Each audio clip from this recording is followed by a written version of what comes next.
Hola a todos, ¿cómo están? Que el Señor les bendiga. Es para mí un enorme placer y bendición poder estar una vez más con ustedes compartiendo la palabra del Señor y también testimonios de lo que Dios hace en la vida de las personas. Hay tantas cosas que contar, cosas tan maravillosas que Dios puede hacer en la vida de uno. Y en esta hora pues estoy en compañía de una persona muy especial, muy querida para nosotros también, pues ella se llama Daisy Centurión, es una joven que lleva con nosotros ¿Cuánto tiempo estás con nosotros? Ya hace 4 años y medio. 4 años y medio, sí. Bueno, Daisy, ella pues tiene un buen testimonio de la perseverancia, de lo que Dios ha hecho en la vida de ella, pero cuéntanos un poquito, ¿a los cuántos años tú empezaste a ir en la iglesia? Bueno, realmente desde muy pequeña, la escuela dominical, en el barrio, en el país de mi país, en la escuela dominical íbamos, pero ya luego de mayor, pasando los tiempos, no creciendo, me fui apartando y nada, ya luego, después, ya cuando tenía unos 23 años, volví a la iglesia, pero cuando eso ya tenía 2 niñas. Ya tenía 2 niñas. ¿Te habías casado? Sí, me había casado. Me había casado a los 20 y luego a los 23 volví, pero no fue como constante. Con las circunstancias que fueron pasando fui apartándome y luego ya vinieron problemas en mi matrimonio, ¿no? En mi familia. Y ya un día así de la nada mi madre me dice, mira, se ha abierto una iglesia aquí al lado, es del pastor Rafael Bete. Y me fui. Y fue realmente en el momento donde empecé a querer más. A buscar de Dios realmente. De Dios, sí. Fue en ese momento. Entonces, bueno, desde ese momento empecé a ir. Y empecé a ir con mis hijas. Íbamos siempre, todos los domingos íbamos.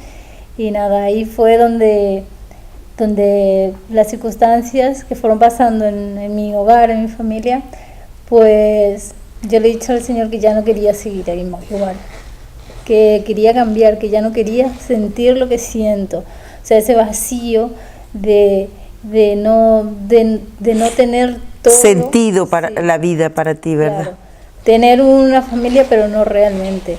Y entonces fue ahí donde empecé a irme, empecé a decirle al Señor que ya no quería seguir allí. Mi hermana, que está aquí ya hace mucho tiempo, me dijo si quería venir a España. Fue algo muy difícil porque nunca le he dejado a mis hijas.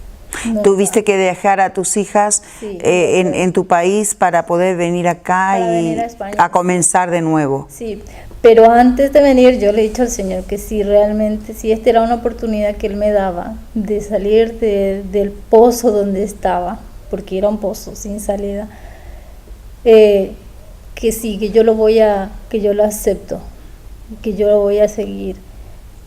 Que yo sabía que era eso. Entonces vine sin problema, la verdad, me pasé todo bien, súper bien. Y ya aquí con mi familia, pero mis hijas allí.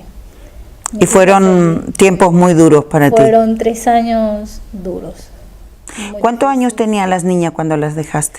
La pequeña tenía 3 años y la mayor iba a ser 6. 6 años. Sí. Y bueno, y así fue que llegaste a nuestra iglesia, ¿no? Sí. Con tu familia. Sí, después de estar buscando iglesias con mi hermana y con su familia, llegamos a la iglesia 4 Caminos, la que está en San Enrique. Fue, de verdad, yo siempre digo que fue en ese lugar y fue aquí, en este país, donde realmente conocí al Señor y donde pude sentir eso que decía, porque nunca me voy a olvidar lo que dijo el pastor en mi país, que decía, lo más importante para mí es Dios antes que nada, antes que mis hijos y antes que mi esposa. Y yo decía, Señor, yo quiero sentir eso. Y fue aquí, fueron años muy difíciles, porque para mí dejarle a mis hijas era muy difícil. Era una tortura. Sí. Y entonces yo dije, nada, voy a empezar a poner en orden mis prioridades y mi primera prioridad eres tú, Señor. Fue eso, empecé a buscar del Señor, fue donde tuve esa intimidad con Él Y, y fue así, donde el Señor me ha dicho, no te muevas del lugar donde yo te he puesto, porque este es el lugar donde yo te he puesto, porque estuve a punto de volverme a mi país. No te muevas del lugar donde yo te he puesto, porque abriré grandes puertas que nadie la va a cerrar. Y a todo eso, tú querías regresar porque no podías sacar a tus hijas del país. No podía sacar a mis hijas. No, se presentaron muchas trabas para traer. No tenías el permiso del padre para sacar. No tenía el permiso del padre, el padre no quería. Pero ya luego yo empecé a orar y dije, no, si este es el lugar donde tú me has puesto, aquí tengo que estar, pero con mis hijas. Empecé a orar. Y empezamos a orar todos juntos contigo. Le he hablado al pastor, a usted, empezamos a orar mucho. Y mi hermana también, gracias a Dios, que es una bendición para mí. Ella también conmigo, toda mi familia. Y así fue, la verdad que fue una sorpresa tremenda, todo, porque yo quería traerle a mis hijas, pero no tenía medios, no tenía el permiso. Y de la nada el padre me dice, venga, yo te voy a dar el permiso y ya, porque yo sé que no van a estar en mejor lugar que contigo.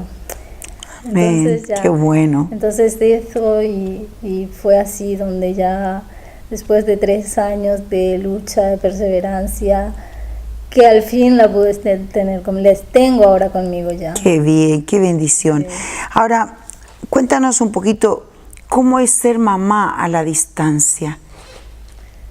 Es difícil, pastora, es difícil, y más siendo una madre súper protectora como yo, porque yo ni en el cole le dejaba a mis hijas. Pero he aprendido a descansar en el Señor y sinceramente a saber que nadie cuida más bien de mis hijas que Él. Incluso ellas estando aquí, yo digo, nadie va a cuidar, le digo a ellas, nadie les va a cuidar mejor que Dios, ni siquiera yo, con todo el amor que les tengo. Fue eso una de las cosas que he aprendido en este proceso, porque fue un proceso duro, pero es un proceso, yo digo ahora, maravilloso, porque todo lo que yo he aprendido estos años lejos de mis hijas, ahora les puedo enseñar a ellas que no hay nadie más importante en nuestra vida que Dios. Amén. Que cuando Él está con nosotros no hay nada imposible. Así es. Y ha sido difícil el readaptarte después de 3 años con tus hijas. No fue muy difícil, no fue difícil, la verdad. Una de mis oraciones era, Señor, yo quiero tener a mis hijas conmigo, pero cuando yo esté preparada para darles lo que ellas necesitan. Entonces, por eso le digo, fue en el tiempo del Señor que ellas vinieron, que estuvieron aquí, porque todo el mundo me decía que era imposible. Y no, la verdad que no. Y el traerlas a ellas a la iglesia, para mí fue toda una sorpresa, porque mis hijas me hablan, me cuentan, me dicen cosas que sintieron, que tuvieron una experiencia con el Señor, que les gusta venir. Y eso para mí fue una sorpresa, porque ellas en Paraguay no iban a la iglesia. Incluso el padre era de otra religión, y le inculcaba mucho eso. Entonces mi sorpresa es grande, incluso ahora, porque son las primeras en levantarse y en querer venir a la iglesia. Y yo digo que fue fácil el retomar ese madre e hija con ellas, porque todo fue en el tiempo del Señor. En el tiempo del Señor. El Señor estuvo y está siempre obrando en cada detalle, en cada cosa. Y son preciosas, son maravillosas. Sí. A mí me impactan, porque cuando haces un llamado, por ejemplo, a la oración, a buscar de Dios, son las primeras en pasar, verlas arrodilladas ahí buscando de Dios, eso es como impacta mucho de 2 niñas pequeñas. Sí. ¿Cuántos años tienen actualmente? La mayor tiene 10 años y la pequeña tiene 8 años. 8 años, y la verdad que le digo que impacta aquí lo que ese sentir que tienen y cómo hablan, porque la pequeña te dice cosas que hace en el cole, que habla del Señor, y son cosas que yo digo, esto nadie lo pudo hacer más que Dios. Más que el Señor. más. Pues nosotros como pastores nos sentimos tan bien, tan agradecidos a Dios por tu vida, por la vida de tus hijos, porque hemos visto tu crecimiento en estos tiempos, hemos visto tu perseverancia en el Señor cuando todo estaba tan difícil, cuando todas las puertas estaban cerradas, cuando parecía que no había una manera de que se podía hacer realidad los sueños y las promesas que Dios te había dado de que tuvieras a tus hijas aquí.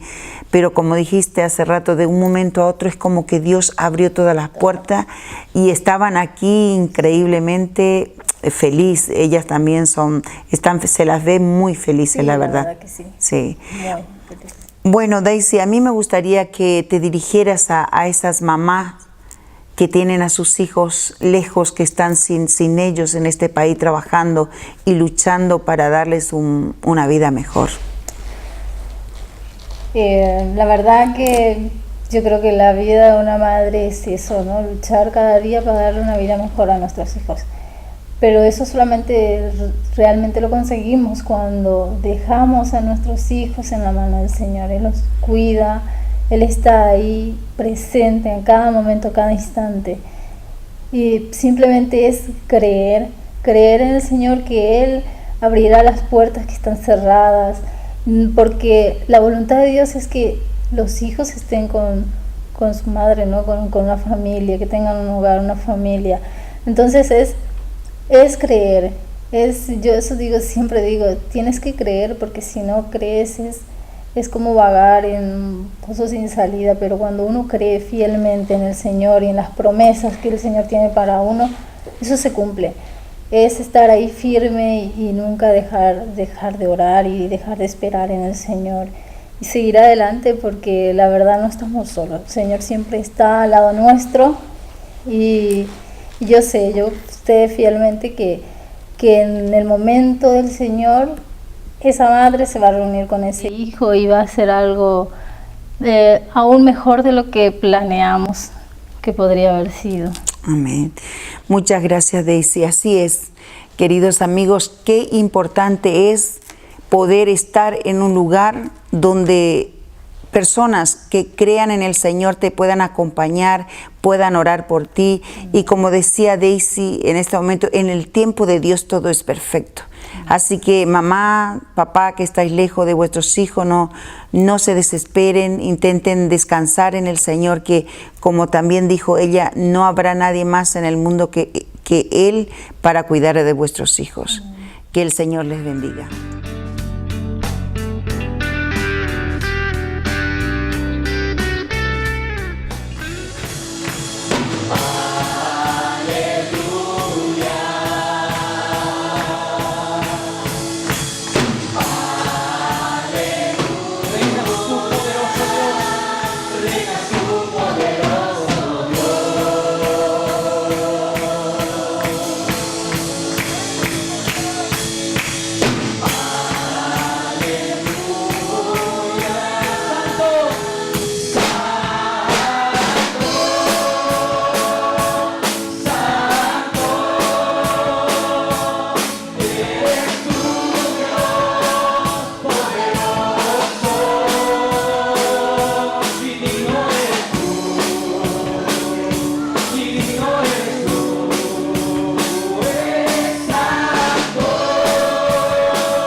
tu Padre en esta mañana. Aleluya. Dile, Señor, aquí estoy, Dios. Yo reconozco que tú eres santo, Señor, que solo tú eres santo, Rey. Aleluya, solo tú eres santo, solo tú eres santo. No hay otro como tú, Señor, eres el único. Aleluya, sí, Señor.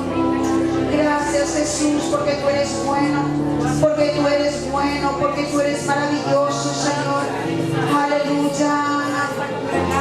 Solo tú eres santo, Rey.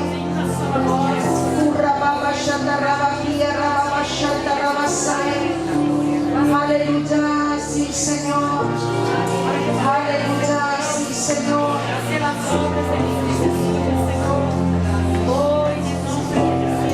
Sí, Señor, aleluya. Gloria a Dios. Yo me rindo, Rey del cielo, levanto a ti, que mi adoración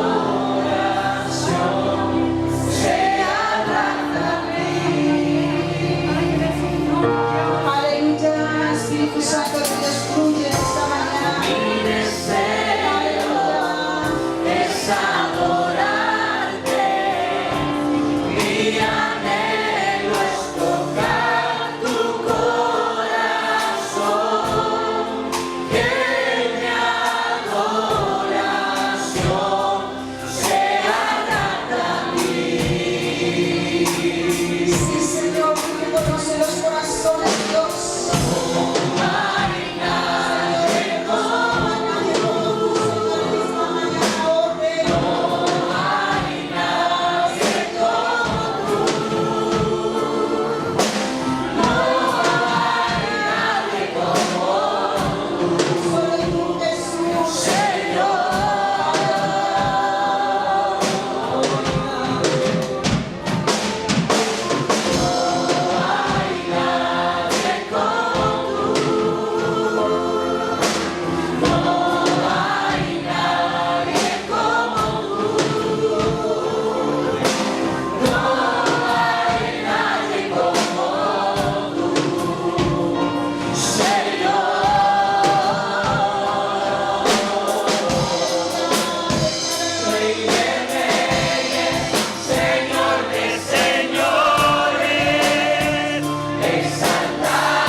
Aleluya, sí, Señor. Glorifícate, Señor, en esta mañana, oh Rey. Señor, necesitamos, Dios, un toque tuyo, Señor, en esta mañana. Glorifícate, Señor, mientras que yo me acerco delante de tu trono, Dios, con un corazón sincero, Señor, con un corazón humilde, Dios, reconociendo sus fallas, sus pecados, sus debilidades, Dios. Es lo que a ti te agrada, Señor. Es lo que, Señor, hace que tú muevas tu mano, Dios. Porque reconocemos, Dios, que no hay otro Dios fuera de ti. Oh Jesús, tú eres el único, el suficiente para mi vida, Señor.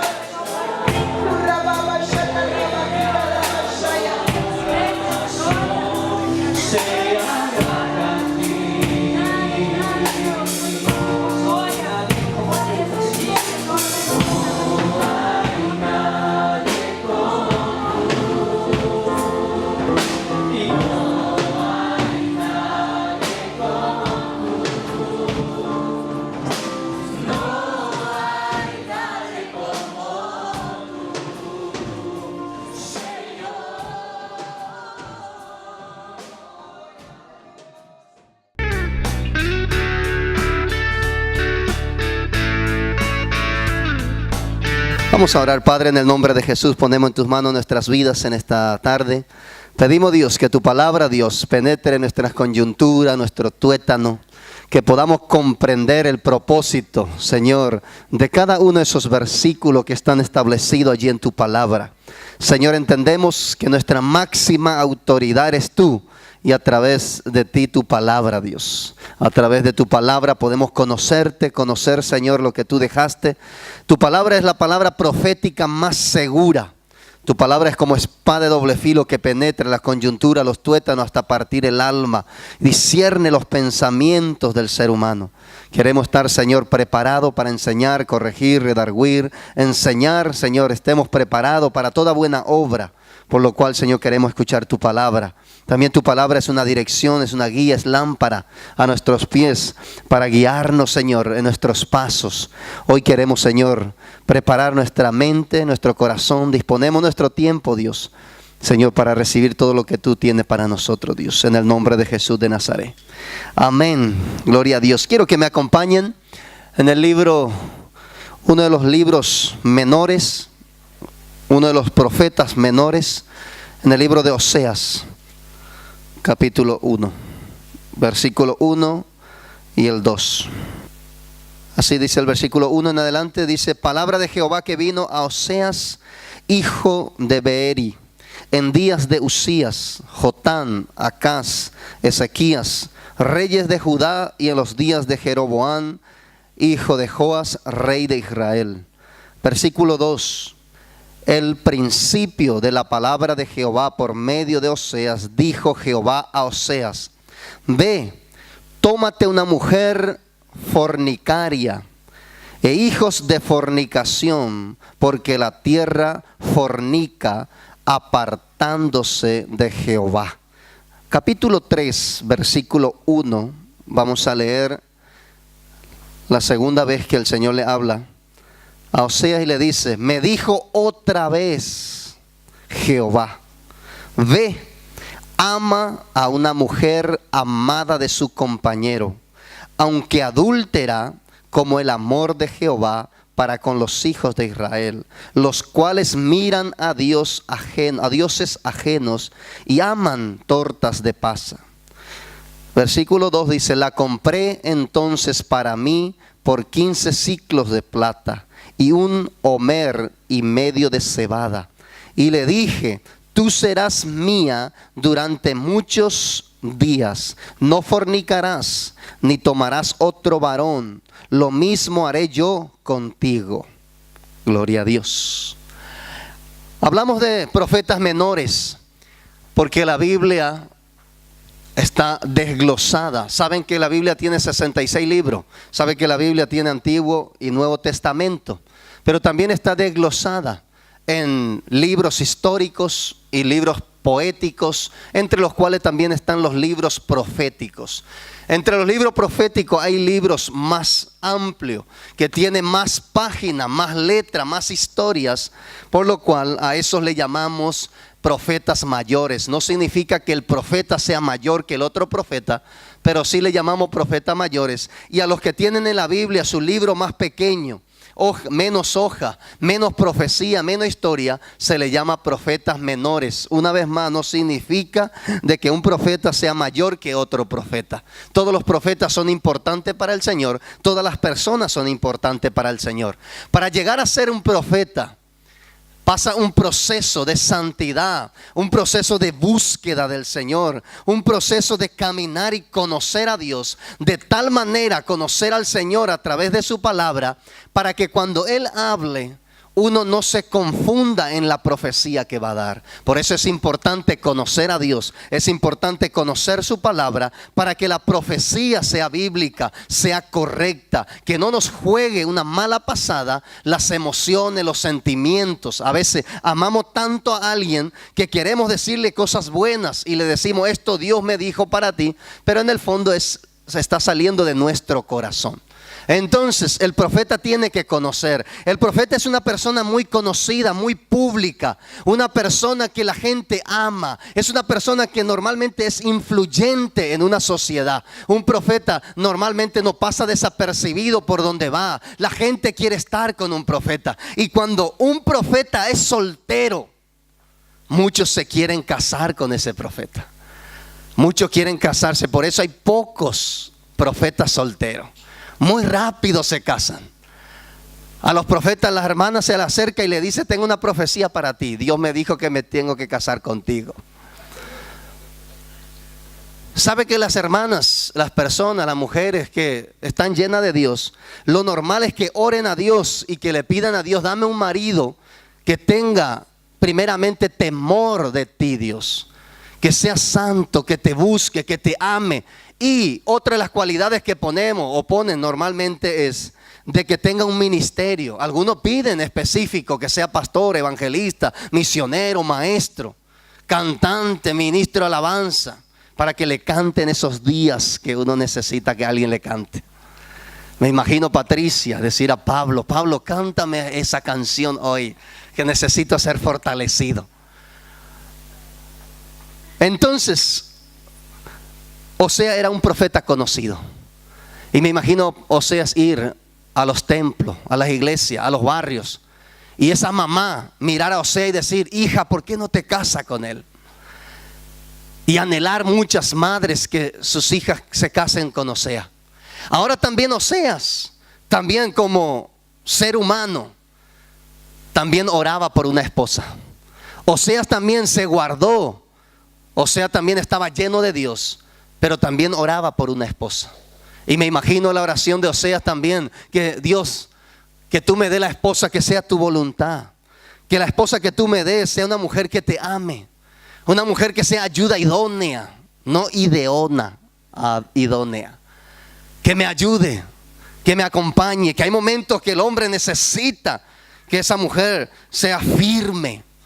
Y Oseas orando. Ahora, para la sorpresa de Oseas, Dios le llama y le dice: Oseas, quiero que te levantes porque ya tengo una esposa para ti. Y Oseas se levanta y le dice: dime, Señor, ¿cuál va a ser mi esposa? Y le dice: te vas a ir en aquella esquina y vas a recoger a tal mujer que es prostituta. Las prostitutas eran personas apartadas de la sociedad. Prostitutas eran personas que no podían entrar en un sitio de oración, no podía estar en medio de personas decentes. Eran personas menospreciadas, que había horarios que podían salir y horarios que no tenían que aparecer por la ciudad. Personas que tenían que posiblemente, como esa mujer samaritana, ir a buscar agua en sitios donde nadie va. Es una mujer que nadie quisiera casarse con ella. Era una mujer despreciada. Las prostitutas eran mujeres que no tenían cualidades para que un profeta se casara con ella. Y el Señor le dijo: ahora quiero, Oseas, que te vayas y que te cases. Y ya no solo que te cases, sino que le ames a alguien que no tiene ninguna cualidad para ser amada. Vas a ir a amar a alguien que no tiene ningún atractivo, que no tiene nada bueno para ser amado. Tú vas a ir a amarla. Porque Dios le estaba enseñando y nos enseña hoy que Dios mira nuestras vidas no por nuestras cualidades. Dios nos mira nuestras vidas porque tenemos algo que le llame la atención. Dios nos llama, nos mira, nos ama, a pesar de que no tengamos ninguna cualidades. Y Dios le dice: yo quiero que tú vayas y te cases con esa mujer. Y no solo casarse, una mujer que trabajaba con su cuerpo por dinero, tenía que ser comprado. Por eso Oseas va y compra y le dice: vas a ser mi esposa y me vas a ser fiel. Y yo te voy a pagar un dinero que no vas a necesitar acostarte con otro hombre. Vas a dejar tu trabajo. Y ahora le compra su ropa, la viste, la limpia, le trae en su casa, le hace una señora y empieza a caminar con Oseas. Y eso es lo que Dios ha hecho con muchos de nosotros. Nos amó siendo nosotros insignificantes. Yo quiero que Joel me ponga Deuteronomio capítulo 7, versículo 7. En el capítulo 7, versículo 7, el Señor le habla a su pueblo Israel y le dice: no por ser vosotros más que todos los pueblos, os ha querido o os ha amado Jehová. Os ha escogido, pues vosotros erais el más insignificante de todos. Quiero decirle algo: nada podemos hacer para que Dios pueda amarnos más, y nada de lo que hagamos va a disminuir el amor que Dios siente por nosotros.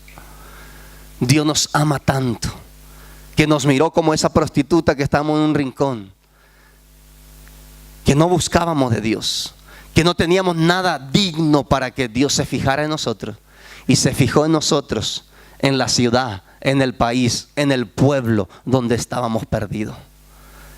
Y el Señor le dice a Oseas: coge. Ahora Oseas, para obedecer al Señor, esperó otra vez que Dios le hablara. Oseas no salió corriendo. ¿Por qué? Porque no era el sueño de Oseas casarse con una prostituta. Oseas no estaba orando y diciendo: Dios, dame una prostituta. No, Oseas estaba orando por una mujer decente. Ahora el Señor le dice, Dios tuvo que volver a hablarle a Oseas, y le habló otra vez. Y ahora Oseas tenía que dejar, y preste atención, el precio que Oseas tenía que pagar.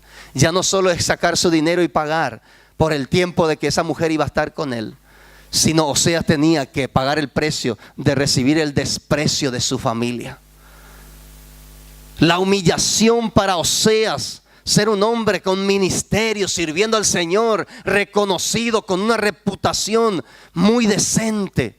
Ahora Oseas tiene que ir y decir a su mamá, a su papá, a su gente: me voy a casar con una mujer conocida del pueblo llamado Gomer, que es prostituta. Oseas ahora estaba pagando el precio para estar con esta mujer, el precio de no estar con su familia, el precio de posiblemente ser despreciado por muchos de sus amigos. Estaba pagando el precio de bajar de su estatus, de su reputación, y poder amar a una mujer. Ese era el precio que estaba pagando Oseas. Si seguimos leyendo la Biblia, encontramos que Gomer valoró en principio ese precio, pero cuando fue pasando los días, Gomer empezó a despreciar ese precio, hasta el punto de que volvió a su viejo trabajo, volvió a su viejo camino. Y eso sucede con muchas personas. Muchas personas valoramos el precio, pero luego se va enfriando nuestro compromiso con Dios y nos vamos desviando. El pueblo de Israel volvió a sus andanzas con otros dioses, volvió a prostituirse con otros dioses, y Dios tuvo que impactar la vista del pueblo de Israel, moviendo a su profeta, llevándole y casándole con una prostituta. Gomer ya no le agradaba cocinar a Oseas. Gomer ya no le agradaba lavar las ropas a Oseas. Ya no valoró el precio que había pagado. Gomer ya empezó a mirarse a sí mismo y dejar de mirar a aquel que pagó un precio carísimo para bajar a su nivel y casarse y amarla. Cuando tu esposa deja de cocinarte, cuidadín. Cuando se le olvida y pone la cebolla y dice: me olvidé que no te gustaba. Cuidadín. Son pequeños detalles que ya no, el marido no llega con esas rosas.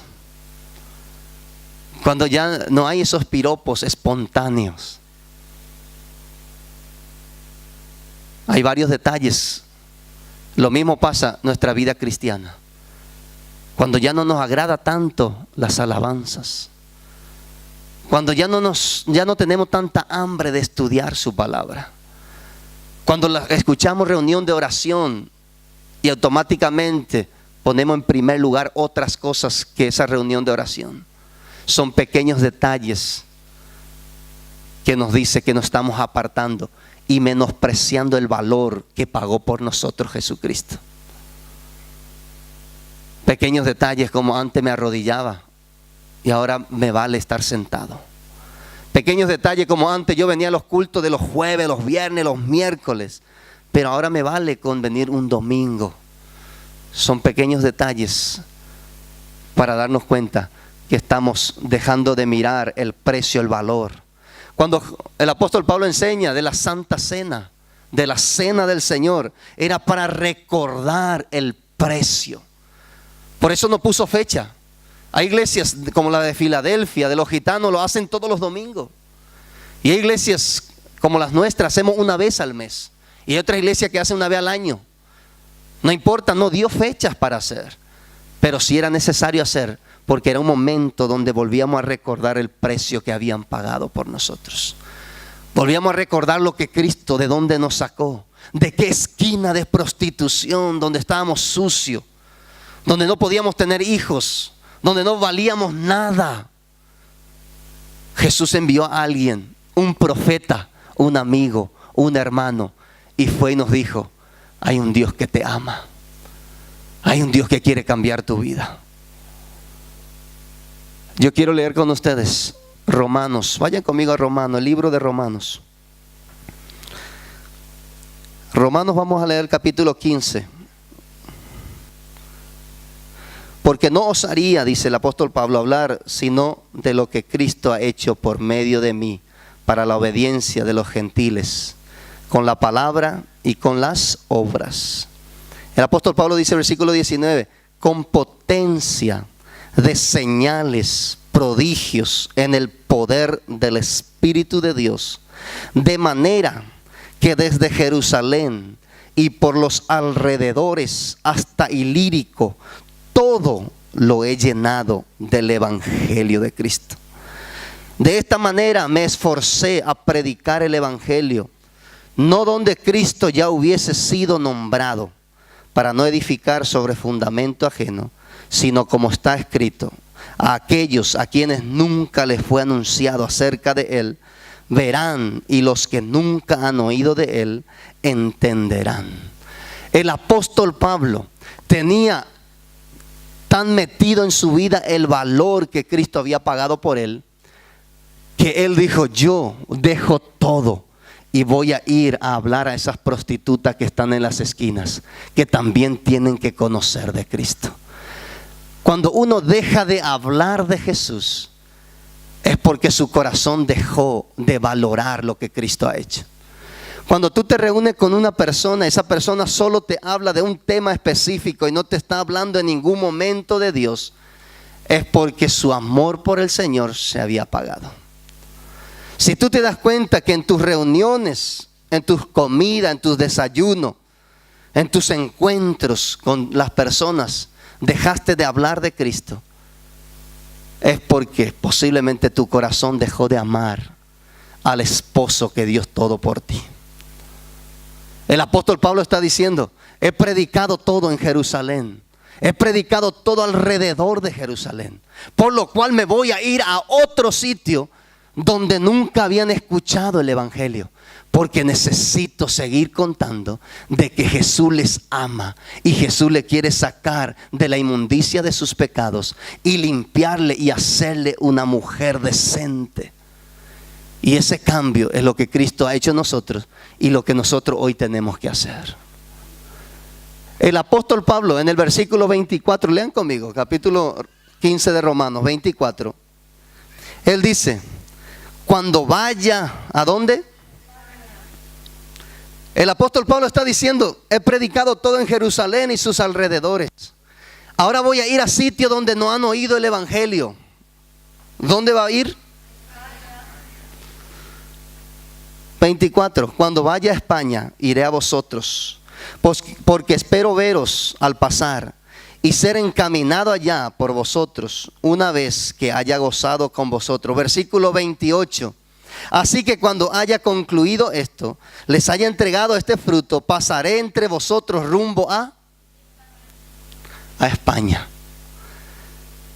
Dios miró a esa prostituta en un rincón, le envió un marido, pagó un precio, la limpió, para que esa mujer que representa a la iglesia ahora vaya y llene Jerusalén y sus alrededores de ese amor ¿Para qué? Para que también luego llegue a España. Dios te limpió, te sanó, te restauró, te dignificó, te vistió de príncipe y princesa para traerte en España, para que tú hables de Cristo a las personas. En la historia hubo 7 grandes avivamientos. Y esos grandes avivamientos eran tan sencillos como, présteme atención, avivamiento es cuando mi prioridad, mi apetito es estar con Dios y no comer ni dormir. Cuando una persona siente en su corazón mayor deseo por estar con Dios que ir a comer o ir a dormir, eso es avivamiento. Quiero que te examines. Avivamiento es cuando mi mayor apetito, mi deseo, mis conversaciones, todo eso diga, hable o gire alrededor de Dios y no de dormir y comer. Si mi deseo mayor es dormir o comer, no he vivido un avivamiento. Un joven en el inicio del siglo XX, un joven llamado Evan, le llamó a un amigo y le dijo: mira, siento deseo de orar, siento deseo de hablar de Dios, siento deseo de que mi ciudad, mi país, Gales, conozca a Dios. ¿Me acompañarías a que oremos para que Dios nos dé por lo menos 100,000 creyentes? Invitó a su amigo y se metieron a orar. Y es lo que queremos hacer esta semana. Se metieron a orar. Y la historia cuenta que al salir ellos de sus oraciones, empezaron a predicar el evangelio. Y 100,000 se convirtió en 6 meses.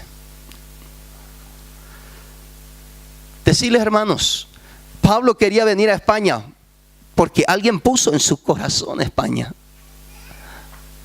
Si él estaba con Dios, no habrá oído a Dios decirle: anhelo que los españoles conozcan a Dios. No habrá escuchado Plaza de Castilla, Ventilla, Tetuán. Pablo, hay lugares que no conocen a Dios. Muévete, Pablo, de tu comodidad. Sal de Jerusalén, donde está tu familia. Sal de alrededores, que son tus amigos y ya le conoces. Y vete a España. Y Pablo se levanta y dice: yo voy a ir a España. No llegó a España, pero aquí hay Pablos que llegaron.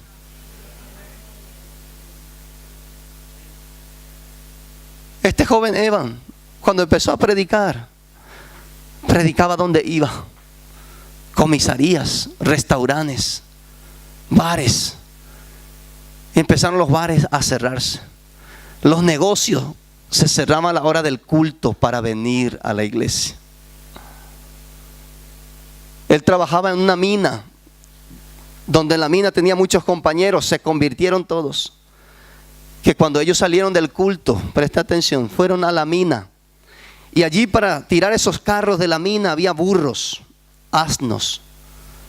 Y ellos tenían que gritarle a esos asnos para que esos asnos hagan su trabajo. Y ellos le gritaban con groserías, con insultos. ¡Burro! Insultos, groserías. Y esos burros obedecían. Pero como Dios le cambió el corazón y se convirtieron de tal manera que cuando llegaron ya no querían decir esas groserías a los burros. Y los burros no le obedecían. Y decían a Evan: Evan, ¿qué hacemos? Los burros no nos obedecen. Los burros conocían el grito, el insulto, la grosería, los tacos que ellos decían. Pero ahora ellos ya no querían decir. ¿Qué habrán hecho? ¿Habrán cogido el carro ellos? Tuvieron que reeducar los siguientes burros. decirles, hermanos, que aquí, si la historia de España sigue como estamos, y la historia de Francia, y la historia de Europa, donde sucedió esto es Europa, de donde salió Juan Wesley, un hombre extraordinario y que fue a evangelizar a Estados Unidos. Todo esto salieron de Europa. Pero ahora, si la historia sigue este curso, dentro de 30 años, Europa dejará de ser cristiano y será musulmán. A los musulmanes nunca le vieron evangelizar en los parques, o le vieron gritar. ¿Le vieron entregar tratados a los musulmanes? Ahora, ¿escucharon a los musulmanes gritar y orar en sus templos? Y nuestros templos, nuestras reuniones de oraciones están vacías. Ellos buscan a Dios a su manera, en sus oraciones. Y ahora actúan. ¿Y saben cómo actúan? No salen a repartir tratados.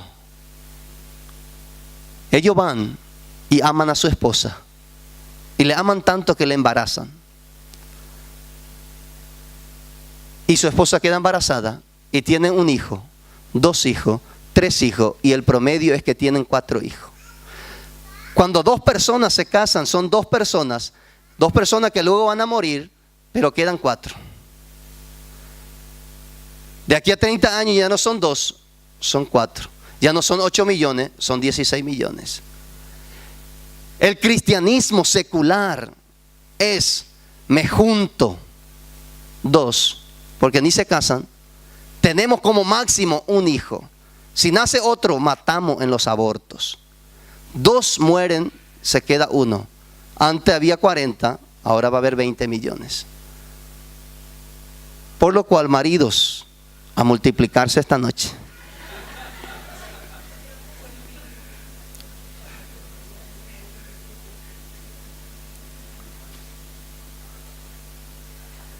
España el promedio es 1, ya no 2. América del Sur es 8. Vamos, latinos.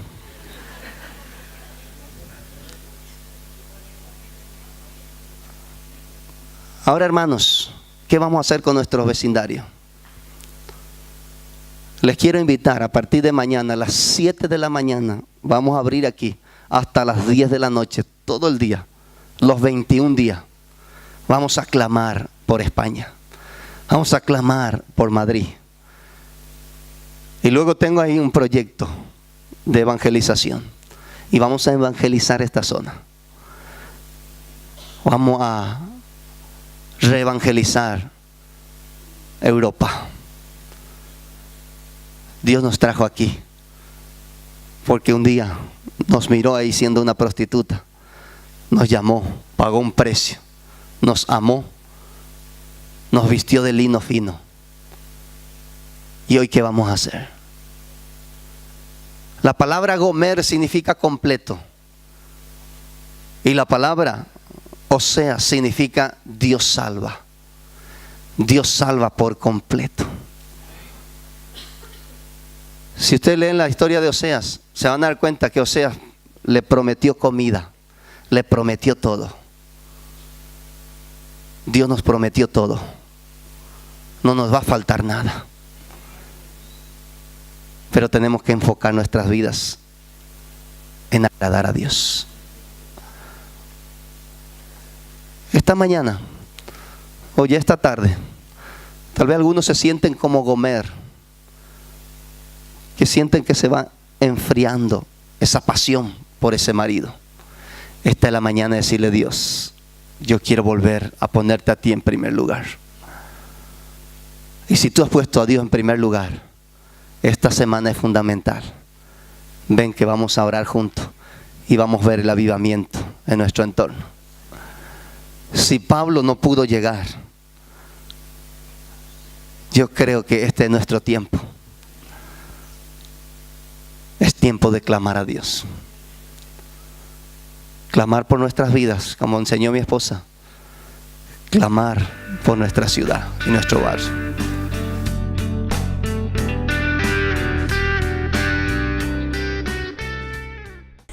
Queridos amigos, espero que les haya gustado este programa, que los hemos hecho con mucho amor para ustedes. Y antes de terminar y poder orar una vez más por ustedes, me gustaría leerle una porción de la palabra que está en Efesios capítulo 2, versículo 1, dice: y Él os dio vida a vosotros cuando estabais muertos en vuestros delitos y pecados. Esto es la esencia del Evangelio, que Jesús nos dio la vida, una vida eterna, una vida en abundancia. Queridos amigos, hermanos que me está viendo en esta hora, quiero decirte que hay una respuesta para tus problemas, para tu vida, y ese se llama Jesucristo. Y si cambió mi vida, también puede hacer la tuya. Me gustaría por un momento solo orar para poder despedir este programa y orar por ti, allí donde estés, que puedas recibir la bendición de Dios. Señor, en el nombre de Jesús, Padre, quiero pedirte, Señor, por cada una de las personas, Dios, que está viendo, Señor, este programa, Dios. Tú conoces, Señor, los corazones, conoces cada una de las vidas, Dios. Conoces sus necesidades, sus angustias, Señor. Conoces, Señor, todo lo que hay en su corazón, Señor.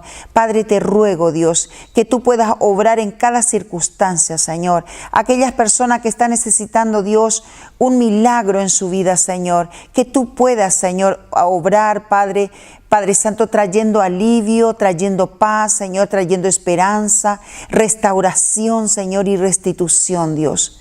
Tú eres un Dios de paz, Señor, tú eres un Dios de milagro, Dios, y en ti creemos, Señor, en el nombre de Jesús. Amén y amén. Dios les bendiga, queridos.